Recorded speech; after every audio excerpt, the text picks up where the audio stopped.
Hare Krishna devotees. Welcome you all for today's class. Hare Krishna.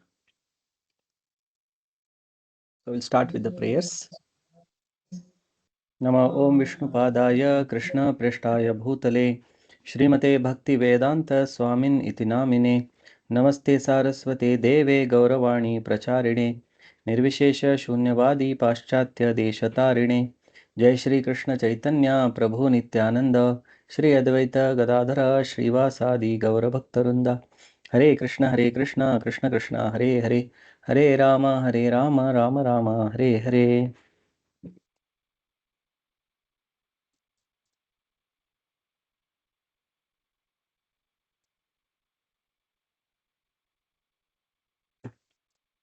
So in the previous class, we have seen up to shloka number of first chapter of Bhagavad Gita, observing the armies on the that is the first chapter. So today we will continue from 42. So in the previous classes we saw Arjuna was giving different reasons that why he don't want to fight, and if the fight takes place, what will be the consequences. So he told about if we kill the elderly members of the family, then the women will become corrupt and it will lead to unwanted population. So in shloka number 42, continuing from that, Arjuna says, Doshairetaihi kulagnhanam varna sankara karakaihi utsadyante jati dharmaha kuladharmascha. So kulagna the destroyer of the family. Doshaihi etaihi. So by such faults of these kulagnas, so those who have destroyed the family traditions. Varna sankara karakaihi. So because of them, there will be this kind of Varna Sankara population. Utsadyante jati dharma, kula dharmascha shashvata. So all the community projects and family welfare activities are devastated. Translation: due to the fires of family tradition, all kinds of and family welfare activities are devastated. So Arjuna is telling one by one the consequences, what will happen. So in the war, so many people are going to die. So among them, there will be a lot of elderly members of the different families and societies. And if they are killed, the traditions of the family, they will be lost. And then there will be unwanted population in the society. And due to the evil deeds of the destroyers of family tradition, all kinds of community projects and family welfare activities are devastated. Purport.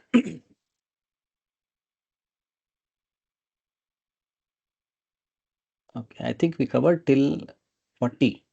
So 41, sorry. After that 42. So we covered till here. Stri Sudhushta Shuvashneya Jayate Varna Sankara. So shloka number 41. Karo Narakayaiva Kulaghnanam Kulasya Pata Lupta Pindodaka Kriya. When there is increase of unwanted population, it is called Varna Sankara. Hellish situation is created both for the family and for those who destroy the family traditions. So the result of this unwanted population will be, it creates a kind of a hellish situation family and those who destroy the family. In such corrupt families, there is no offering of oblations of food and water to the ancestors. So we know about offering of this pinda dana, which every once in a year they offer these oblations to their forefathers. So those whose family the elders are killed and the family traditions are not followed and unwanted population is generated, so they will not have this kind of following of these family traditions of offering the yearly oblations of food and water to the ancestor. So Arjuna is telling that all these things are going to happen. purport. According to the rules and regulations of fruitive activities, so fruitive activities is the Karma Kanda portion of the Vedas. They periodical food and water to the four family. This offering is performed by worship of Vishnu, because eating the remnants of food offered to Vishnu can deliver one from all kinds of sinful reactions. So this Pindadana for the forefathers, which is done once in a year, so in that Vishnu is worshipped, and food is offered to that. Food is offered to Vishnu, and the prasadam after offering, that is offered to the forefathers. And the reason for doing that is explained here. Sometimes the forefathers may be suffering from various types of sinful reactions, and sometimes some of them cannot even acquire a gross material body. So our forefathers, we do not know what kind of activities they have performed, whether they have performed pious activities or sinful activities. So based on the kind of actions they have done, and if they have committed a lot of sinful activities, then they might be suffering in hellish planets for their sinful acts. And sometimes they might not have even got a gross material body and forced to remain in subtle bodies like ghosts. So some of the forefathers may be even living as ghosts. So thus, when remnants of prasadam food are offered to forefathers by the descendants, the forefathers are released from ghostly or other kinds of miserable life. So when this kind of food stuff, which is the prasadam of Lord Vishnu, is offered to the forefathers periodically, generally done once in a year, Pitra Paksha, our forefathers, if they are good bodies, situations, or if they are in ghostly bodies, by getting this prasadam food offered to Lord Vishnu, they become free from those sinful reactions and get a better life. So such help rendered to forefathers is a family tradition, and those who are not in devotional life are required to perform such rituals. So this is important to note that who are supposed to perform these kind of rituals. So those who are not following Krishna consciousness, those who are not devotees, so for them it is mandatory that they should follow this family tradition. One who is engaged in the devotional life is not required to perform such actions. So somebody who has already become a devotee of Krishna and engaged in Krishna's service, for him there is no need that he has to follow all these kind of karma kanda, different activities which are mentioned in that karma kanda section of the Vedas. So here Arjuna is telling in general that those who destroy the family tradition in their families, there will be no offering of the oblations to the forefathers. That is for ordinary people, general people. They are supposed to offer these oblations to their forefathers. A devotee surrendered to Krishna, so he is not obliged to follow all these different traditions. Simply by performing devotional service, one can deliver hundreds and thousands of forefathers from all kinds of miseries. So why a devotee is not required to do this? Because the that if my forefathers, if they are good bodies, if they are in hellish situations, or if they are in ghostly bodies, then to relieve them from those reactions, this Pindadana is done. But if I am already engaged in devotional service, the person can deliver hundreds and thousands of forefathers from all kinds of miseries. Just by becoming a devotee of Krishna, one can deliver all their forefathers, hundreds and thousands of them. And that is on the basis of Shastra also. It is not a kind of imagination or something. It is based on the Shastra, which is said in the Bhagavatam, that Devarishi Bhuta Apta Nranam Pitranam. So here Pitri is mentioned. So forefathers are generally called as Pitris. So here not only the Pitras, we are obligated to so many things. The ordinary people, they are obligated to so many living entities, that there is a mention here. Devarishi Bhuta Apta Nranam Pitranam Na Kinkaro Na Yam Runicha Rajan. So I am neither a Kinkara, I am neither a servant, I am not obligated Deva, Rishi, Bhuta, Apta, Nranam and Pitrinam. So 1, 2, 3, 4, 5. Different 5 kinds of obligations is given here. That is Devatas and Rishis. Then Bhutas, other living entities. 6 are given. Our friends and relatives, Nranams, general public, and Pitrinam, forefathers. So generally, any person, he is obligated to all these people which are mentioned here. Devatas, because from them we get light, we get air, we get water. So all these are under the control of different demigods. And the Rishis, they have given us the scriptures, just like Veda Vyasa has given us all the scriptures. So we are obligated, and all the Vedas are also written by different sages. So we are obligated to different rishis and the other living entities, just like we take help from, no, we drink cow's milk, and sometimes for agriculture, we take help of the ox, and sometimes for traveling, they used to take help of the horses or other animals for carriage. So other living entities also, and even our entire existence, whatever food we eat, that is also from the different plants we eat, and for that to happen in the supply chain, there are so many living entities who are involved. Just like if you want to eat honey, honeybees, so we take help from entities. So we are dependent on the devatas.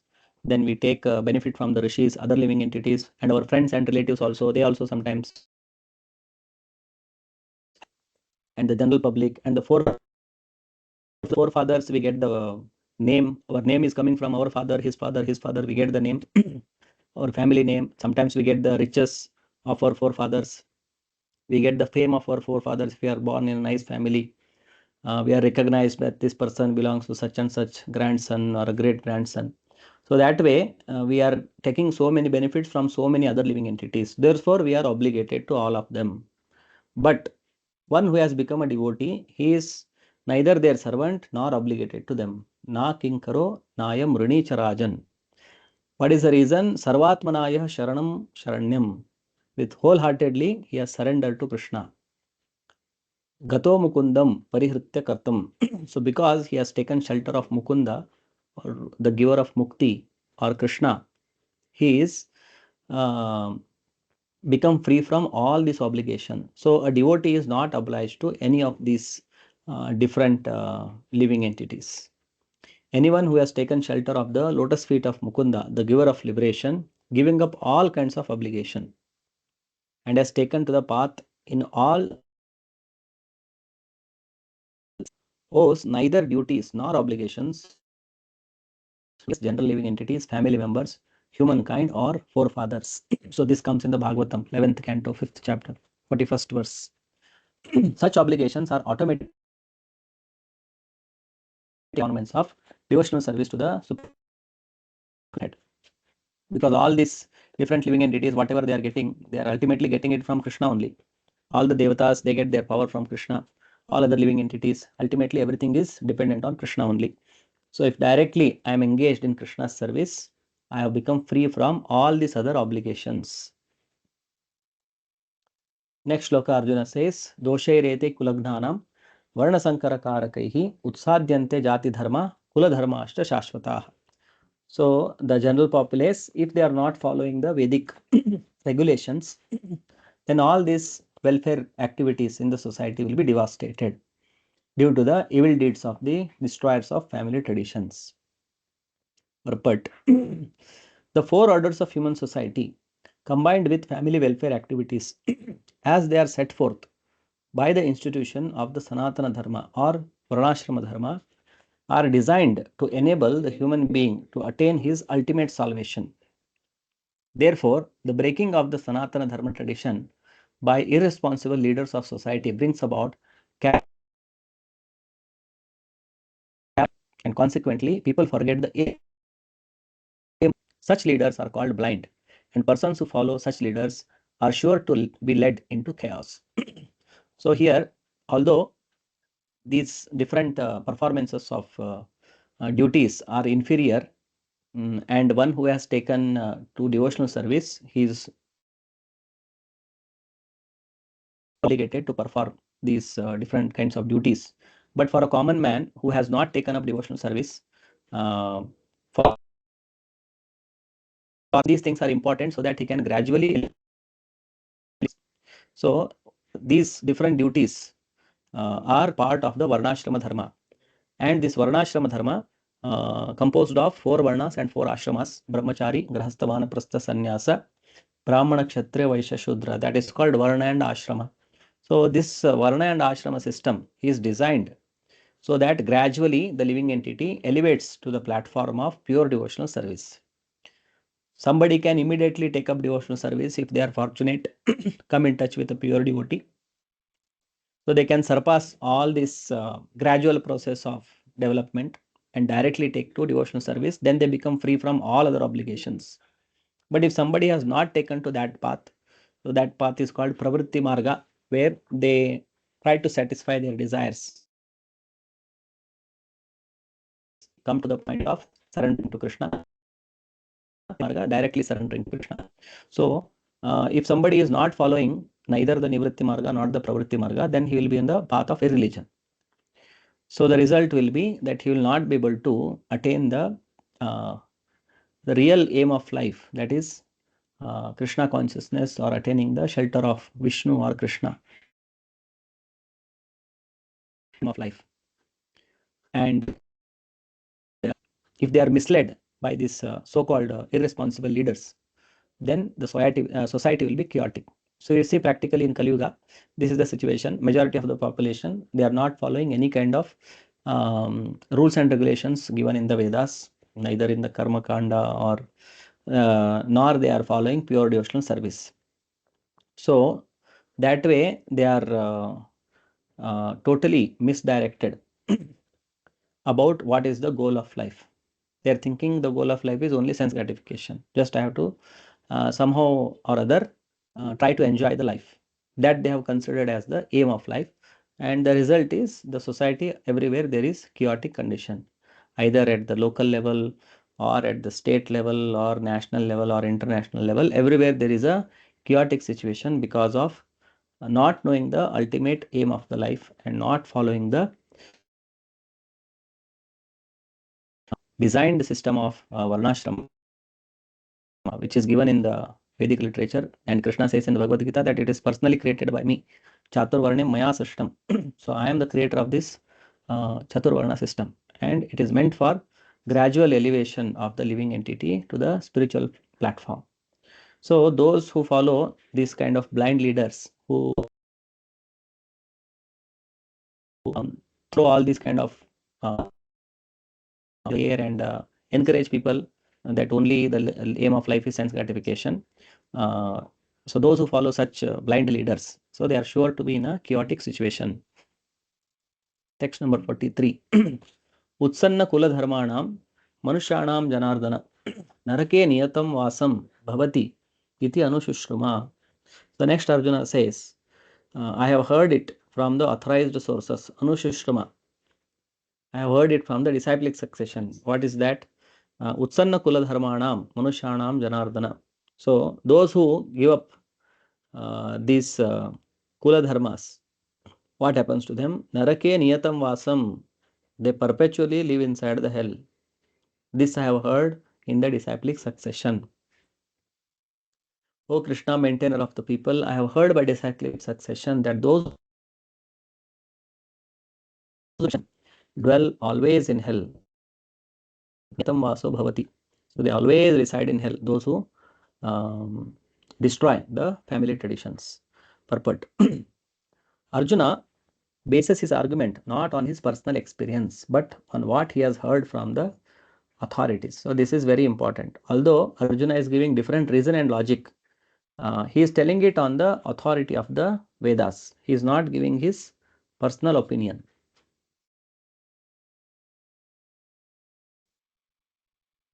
That is the way of receiving real knowledge. So real knowledge cannot be acquired endeavor. It has to be received from the higher source. What we try to acquire knowledge from our limited senses, we can, because our senses are limited and we have these imperfect senses. And also there are 4 defects. One of them is imperfect senses, and there is a cheating propensity, and committing mistakes, and Brahma Pramada, Vipralipsa, Karana Patava. So imperfect senses and getting illusioned. We have a tendency to get illusioned. We commit mistake. We have a tendency to cheat, and our senses are not perfect. So with all these 4 kinds of defect on our own, we cannot acquire the perfect knowledge. So that has to be received from the perfect person, who is God himself. And if we receive the knowledge from the Supreme Lord, then it comes down in the disciplic succession. Only way of acquiring. So one cannot reach the real point of factual knowledge without being helped by the right person who is already established in that knowledge. So somebody who is already established in that platform, by taking his help, we can also reach to that factual knowledge. By our own and very imperfect, we cannot attain to knowledge. There is a system in the Varnashrama institution by which one has to undergo the process of ablution before death for his sinful activities.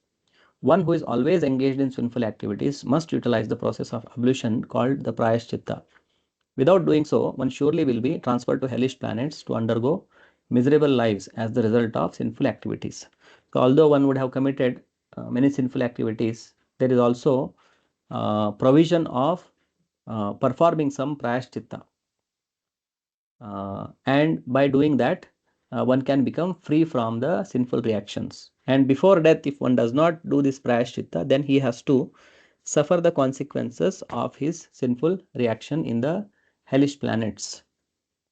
So that's what Arjuna is telling here. Those who destroy the family traditions, they live in the hellish planets perpetually. So here important thing to note is that Arjuna, on the basis of the authority, on the basis of disciplic, is not giving his personal opinion. So personal opinions, they have no value because we are imperfect. Our opinions also are imperfect. So we have to take knowledge from the perfect person. Only that has got real value. Text number 44. Papam kartum vyavasita vayam yakhalobhena hantum swajanamudyata. So now he is concluding that we are going to commit a mahat papa, very great sinful activity we are going to commit. Kartum vyavasita vayam yad rajya sukha lobhena, just to enjoy the kingdom, we are ready to kill our own people. Rajya sukha lobhena hantum swajanam udyataha. Arjuna says, alas, how strange it is that we are preparing to commit greatly sinful acts driven by the desire to enjoy royal happiness. Purport: driven by selfish motives, one may be inclined to such sinful acts as the killing of one's own brother, father, or mother. There are many such instances in the history of the world. But Arjuna, being a saintly devotee of the Lord, is always conscious of moral principles and therefore takes care to avoid such activities. So here Prabhupada is mentioning that selfish motives, driven by such selfish motives, one may be inclined to kill his own brother, father, or mother. And there are in the history. So we see that how Aurangzeb, he kept his own father in the prison. Like that, many examples we will get in the history where, driven by the selfish motives, hesitate to kill his own people. But Arjuna is not such a person. He is conscious of the moral principles because he is a devotee of the Lord. He is conscious of what is right, what is wrong, what is to be done, what is not to be done. Therefore, he is doing so much of consideration. So many different arguments, reason from different angles he is thinking whether I should fight this or not. So this shows that Arjuna is he is not acting just based on his greed for royal happiness, but still he is considering himself that driven by this greed, we are desiring to or we are preparing to commit this great sinful act of killing our own people. So this shows the saintly nature of Arjuna and his value system. What kind of value system Arjuna has got? Contrast to the Duryodhana and his brothers. Arjuna and Pandavas, although they are sinless, but still, although this is dharma yuddha for them, righteous battles, considering so much whether should I fight or not. Duryodhana, they have committed so much sinful activities and they are not even thinking that whether this war is to be done, not to be done. And there were efforts for mediation, and Duryodhana of mediation. He wanted the war to happen. So that shows how a devotee thinks and how a demoniac person or a non-devotee thinks. Next shloka number 45. So now Arjuna says, Yadimam apratikaram ashastram shastrapanayah dhartarashtra rane hanyus tanme kshemataram bhavet. So here Arjuna says, better than fighting and killing my own men, it is better that ashastram apratikaram. So I will not keep any weapon and I will not protest. Better let them just come and kill me. I will not even protest and I will not hold a weapon. So all the sons of Dhritarashtra, Rane Hanyus. So in this battle, let them kill me. I will not even take a weapon and I will not even protest if they come to kill me. I think that is better for me. Tanme kshemataram bhavet, than killing my own men, killing my own relatives, killing my own teacher, killing my own grandfather. Translation, I would consider it better for the sons of Dhritarashtra to kill me unarmed and unresisting rather than fight with them. But it is a custom according to Kshatriya fighting principle, and unwilling foe should not be attacked. The rules of the war, these are the Kshatriya principles, that they will never attack a person who is not having a weapon and if he is not willing to fight. Some of the principles, Vedic principles of how the war should be fought. It is not hidden way you come or unknowingly suddenly you a bomb or a gun with equals, not on the innocent people. And the person should be armed and he should be willing to fight. If he is unarmed and unwilling, then a Kshatriya will never attack such an enemy. Arjuna, however, in such an enigmatic position, decided he would not fight if he were attacked by the enemy. He did not consider how much the other party was bent upon fighting. All these symptoms are due to soft-heartedness resulting from his being a great devotee of the Lord. So all this, what Arjuna is describing and what he is expressing, this shows that his kind-heartedness and his soft-heartedness because of he being the devotee of Krishna. Next shloka, Sanjaya Vacha. एवमुक्त्वा अर्जुनः सांख्ये रथोपस्थ उपाविशत् विसृज्य सशरं चापं शोकसंविघ्नमानसः. So after saying this, he sat down on the chariot, setting aside his bow. एवमुक्त्वा अर्जुनः सांख्ये रथोपस्थ उपाविशत् विसृज्य, he sharam and chapam, his bow and arrow, he sat down on the chariot. Shoka samvigna manasaha, overcame with grief. He just sat down on the chariot. Translation, Arjuna said, Sanjaya said, Arjuna, having thus spoken on the battlefield, cast aside his bow and arrows and sat down on the chariot, his mind overwhelmed with grief. Purport, while observing the situation of his enemy, Arjuna stood up on the chariot, but he was so afflicted with lamentation that he sat down again, setting aside his bow and arrow. Such a kind and soft-hearted person in the devotional service of the Lord is fit to receive self-knowledge. So, all these qualities of Arjuna, his faith in Krishna and his kind-heartedness, so all these are making him qualified to receive the self-knowledge. So it all began with the beginning of the battlefield, what is going on there. So the assembly of both the armies, and Duryodhana going and talking to his teacher. and encouraging his army, talking to Bhishma, blowing up the conches, and what happens when they blew the conches, uh, when Arjuna and all the Pandavas side, they hearts of the party, they were all shattered. And after that, Arjuna wanted to see who all have come for this fight, and he asks Krishna to take his chariot between the two armies. And Krishna, knowing the mind of Arjuna, he takes the chariot so that he could see Bhishma and Drona, and seeing them in front of them, and also seeing all his other relatives, family members, Arjuna becomes overwhelmed that I have to fight with my own men. And we saw that how Arjuna is giving different reasons and logic and expressing his mind that this fight is not good. It is better to live by begging, or better to be killed by them. And with that, overwhelmed by these kind of emotions, and he has set aside his in fully in a situation of lamentation. He is sitting on the chariot. So this completes the first chapter of Bhagavad Gita.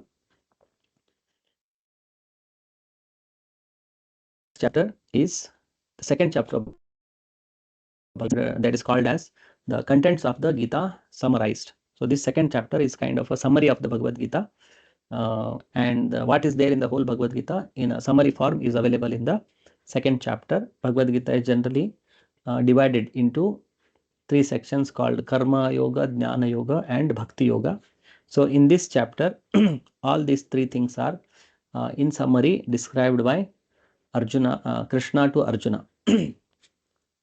The first shloka of the second chapter, Sanjay Uvacha, Tam Tatha Kripaya Vishtam Ashrupurnakulekshanam Vishidantam Idam Vakyam Uvacha Madhusudanaha. So now Sanjay is telling what is happening next. So Arjuna is full of lamentation. He has set aside his bow and arrow and sitting on the chariot. And to such a Arjuna, who is Kripaya Avishtam, Ashrupurna Akula Ikshanam, and Vishidantam. So he is lamenting. His eyes are brimming with tears, and he is full of compassion and very, very sorrowful. Idam Madhusudana, another name of Krishna, he spoke the following words. So Sanjay is telling this. Translation: Sanjaya said, seeing Arjuna full of compassion, his eyes brimming with tears, Krishna spoke the following words. Purport: material compassion, lamentation, and tears are all signs of ignorance of the real self. Very strong statement. Prabhupada is opening the purport. Here it is mentioned that he is Kripaya Avishtam. He is full of compassion. And Ashru Purna Akula Ikshanam. And his eyes are brimming with tears.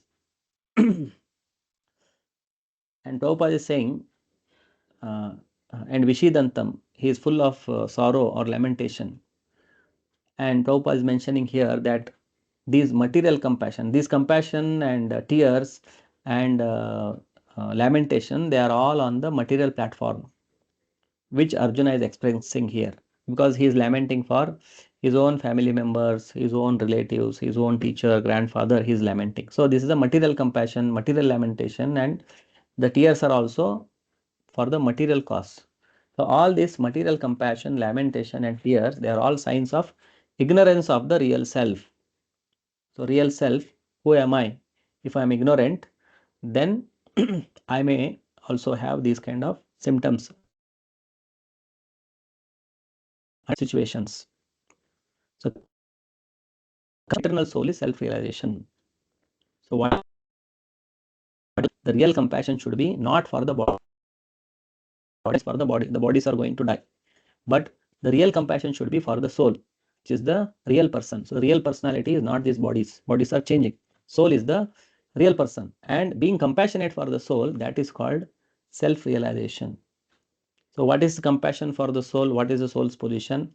And how something good can be done for that soul. So that is considered as the real compassion. So compassion means not tolerating others' suffering.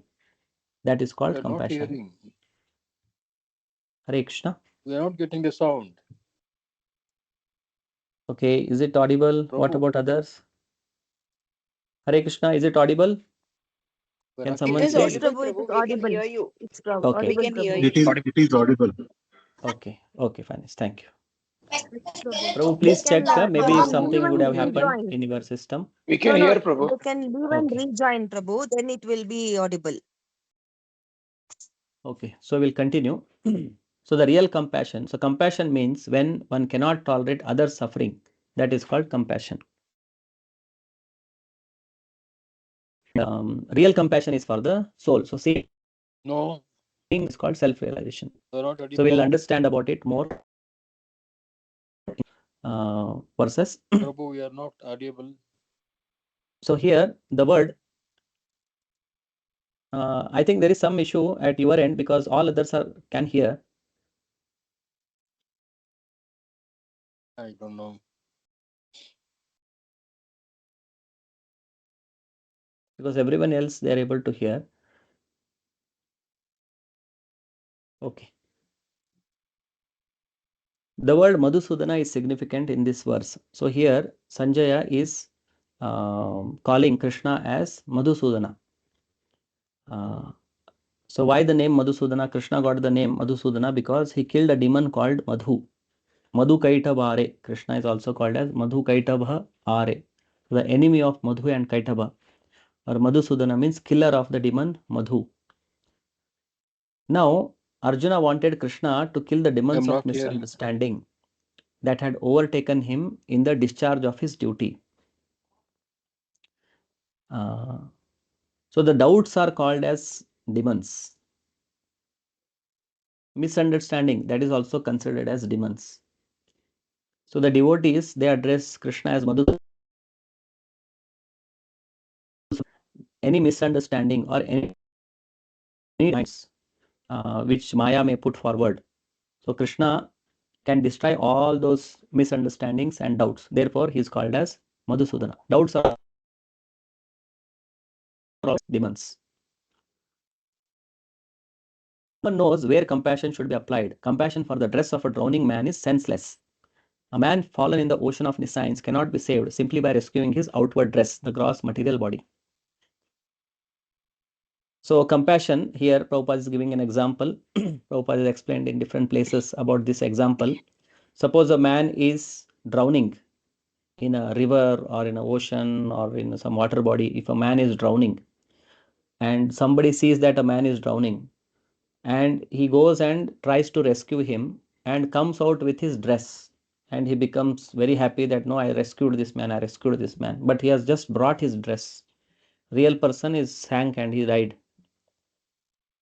So the compassion for the dress of a drowning man is senseless. If somebody sees that this person, he just came out with the dress and he's dancing, telling that, see, I saved the man, he was drowning and I saved him, then we will call such person as he's a mad person, he's a senseless.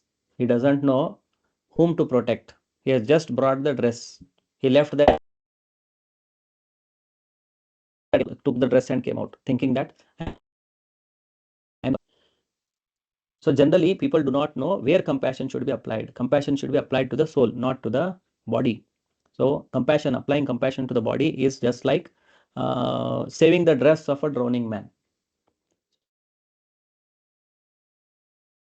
Of the science cannot be saved simply by the gross material body. So simply by saving the body, the person cannot be saved. One who does not know this and laments for the outward dress is called a Shudra. So one who does not know what is soul, what is body, what is the difference between soul and body, and he is lamenting only for the outward dress, such a person is called as Shudra or in ignorance, or one who laments unnecessarily. Simply one is lamenting.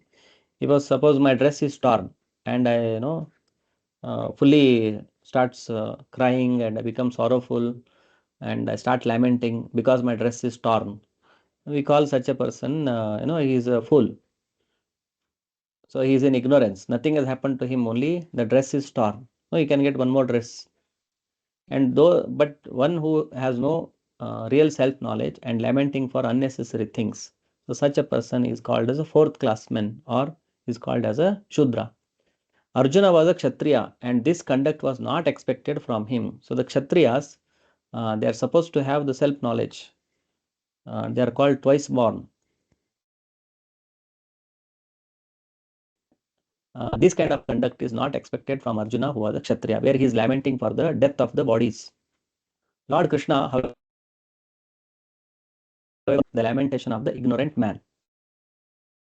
And for this purpose, the Bhagavad Gita was sung.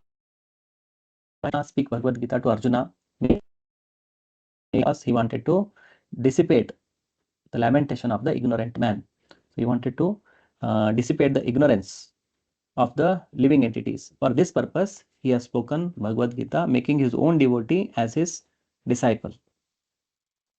This chapter instructs us in self-realization by an analytical study of the material body and the spirit soul, as explained by the Supreme Authority, Lord Shri Krishna. So the Supreme Authority, Krishna himself, is explaining analytically what is the difference between body and soul. Specifically, Krishna talks in this chapter about the characteristics of the soul. So how it is different from the body. And he instructs in the self-realization. As we go in the second chapter, we see Krishna talks about Sthita Prajna, one who has attained self-realization. What are his symptoms? Before that, Krishna talks about the symptoms of the soul. So Krishna is the supreme authority. There is nobody beyond Krishna. So what knowledge we get, that is the ultimate. There is nothing beyond. We get the complete knowledge from Bhagavad Gita given by the supreme authority, Lord Krishna himself.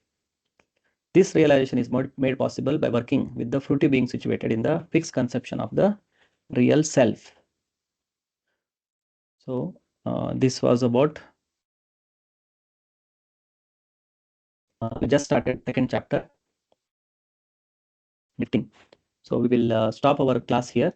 If there are any questions, you can unmute and ask. We can also do a small revision of what all we covered today. If any questions are there, you can ask. If there are no questions, we will do a quick revision.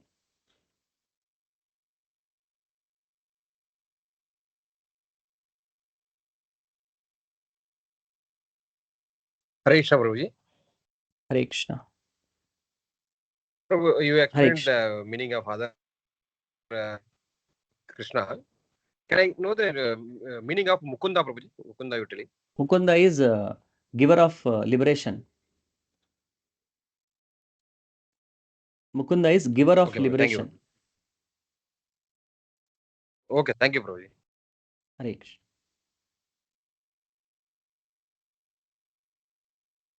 So what all we understood today?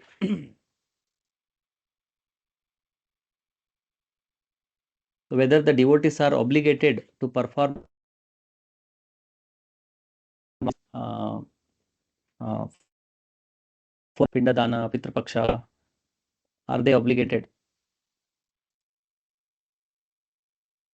If yes, why? If no, why? No, Prabhu, the devotees are not obligated. Because when we offer to Krishna, even all our pitras also receive the benefit. Yasmin tushte jagat tushtam. Krishna is satisfied, the whole world is satisfied, including the pitras. Yes. Including the forefathers, yes. So devotees are not having the obligation to do all this, whatever traditional karma kanda, different processes or vidhis are there. So devotees are not required to follow all of them. Just by serving Krishna, all those things are automatically taken care.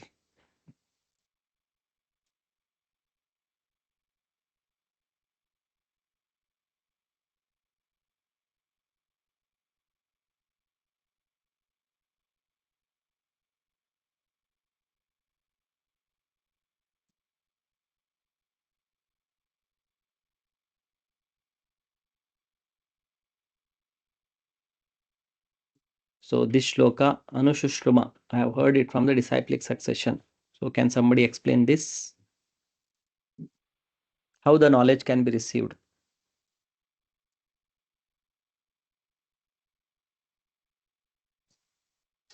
From authority, Prabhu. Hare Krishna. Succession. From Disciplic- authority. Yes, Prabhu, please tell. Disciplic succession. Through a proper disciplic succession, Guru Parampara. Yes, Prabhu. from success, from proper disciplic succession. Not rely on our own knowledge.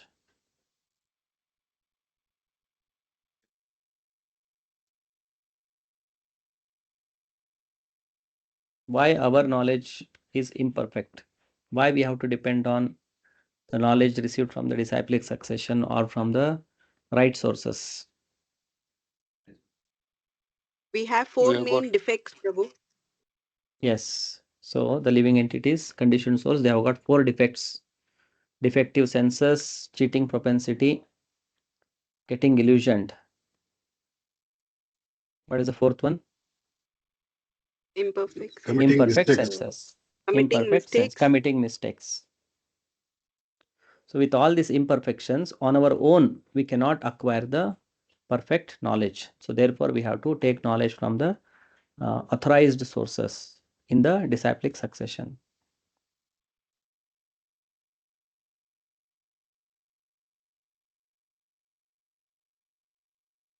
So can somebody describe the qualities of Arjuna from these shlokas?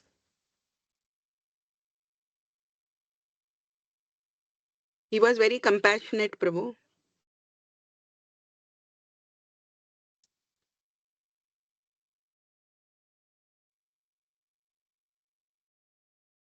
The things. He was worried about Varna Sankarana. Yes. And he always wanted to do his action, which are sanctioned by the scriptures. He didn't wanted to act out of his own desires or greed.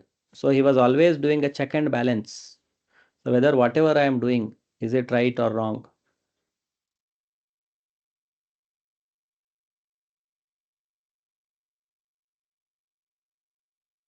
Okay. So we will stop here today's class. Thank you all for joining. We will connect again in our next class. Srila Prabhupada ki jai. Jai Srila Hare- Prabhu. Hare Hare Krishna. Krishna. Hare Thank Krishna, you, Prabhu. Prabhu. Hare Krishna. Hare Krishna. Thank you, Prabhu. Jai Srila Hare Prabhupada. Hare Krishna.